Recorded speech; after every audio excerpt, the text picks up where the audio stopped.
11-ші қара сөз. Осы елдің үнем қылып жүргені немене? Екі нәрсе. Әуелі ұрлық. Ұры ұрлықпен мал табам деп жүр. Мал иесі артылып алып, тағы да байимын деп жүр. Ұлықтар алып берем деп, даугерді жеп, құтқарам деп ұрыны жеп жүр.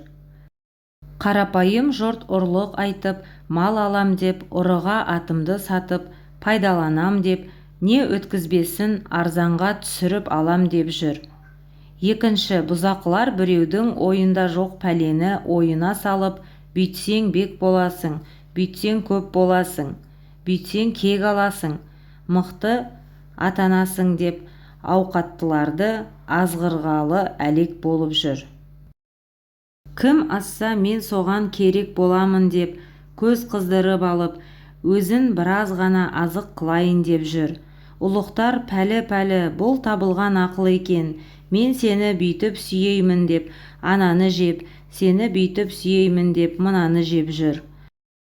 Қара халық менің сонша үйім бар, сонша ауыл таяғыңды соғайын, дауыңды айтайын деп, қай көп бергенге партиялас боламын деп, Құдайға жазып, жатпай тұрмай салып жүріп, басын, ауылын, қатын баласын сатып жүр. Осы бір ұры бұзақы жоғалса, жұртқа ой да түсер еді, шаруа да қылар еді.